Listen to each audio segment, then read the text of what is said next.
Good morning in Christ, everyone, and have a blessed day.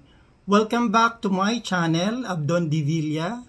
At sa lahat pong hindi pa subscriber ko ay pa-subscribe na lang at pa-touch na rin ng bell notification para lagi kayong una na mablessed sa ating araw-araw na pinopost na ang mabuting balita ng Panginoon. At ang scripture reading natin ngayon ay from the book of Acts, chapter 1, verse 3. After his suffering, he presented himself to them and gave many convincing proofs that he was alive.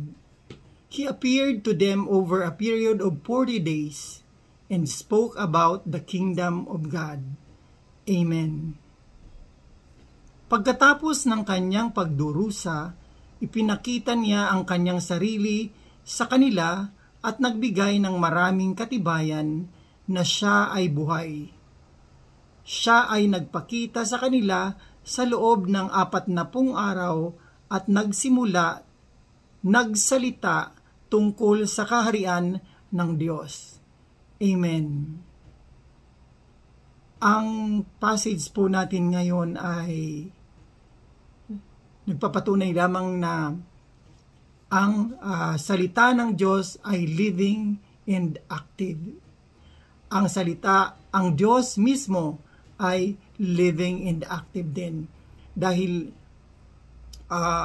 ako bilang isang lung cancer stage 4 survivor ay napatunayan ko na ang Panginoon ay buhay at nakikita tayong lahat kapag tayo lamang ay nagdarasal, katulad ng sinasabi dito na nagpakita ang Panginoon ng sarit-saring mga milagro sa lahat ng tao.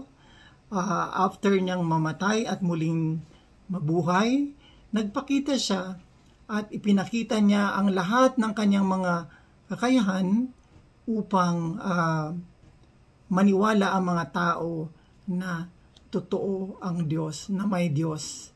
Kaya dapat lang nating pasalamatan ang Panginoon sa lahat ng kanyang mga ginawa para sa atin. Tinubos niya tayo sa kasalanan natin nung siya ay ipinako sa krus at namatay at muling nabuhay para sa ating lahat. Para tayo ay iligtas sa lahat ng kapahamakan at magkaroon ng buhay na walang hanggan. Dahil ako po ay naniniwala bilang isang living witness of God na lahat ng kailangan ko nung ako ay nagkasakit ng advanced lung cancer stage 4, hindi ko pa hinihiling ay binibigay na ng Panginoon sa akin. Hindi ko pa pinagdarasal. Alam ng Diyos kung ano ang aking kailangan. Dahil ang ginawa ko lamang ay tinanggap ko na may karamdaman ako at ako ay nagpasalamat na nagkaroon ako ng cancer dahil mas napalapit ako sa Diyos. Mas marami akong oras na ginamit para kausapin siya. Anumang oras ako magising, anuman ang aking mga ginagawa ay pinapasalamatan ko ang Panginoon na parang kinakausap ko lamang siya na nasa harapan ko at ibinigay naman niyang lahat sa akin. Ang sabi nga ng doktor sa akin ay ako raw ay 3 months na lamang na mabubuhay. Pero dahil nagtiwala ako sa Diyos, dahil alam ko na ang hindi kayang gawin ng tao, ang hindi kayang gawin ng mga doktor, ay ang makaka-resolve lamang, ay makakagawa lamang ay ang Panginoong Hesukristo.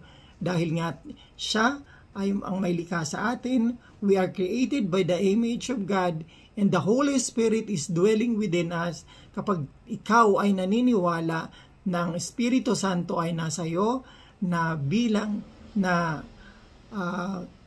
tayo ay nabubuhay sa kamay ng Panginoon, ay tayo ay kanyang maliligtas at papakinggan at kanyang i-resolve ang lahat ng hindi kayang gawin nga, ang hindi kayang gamutin ng doktor. Dahil ang sabi nga, di ba, meron tayong kasabihan na walang imposible sa Diyos.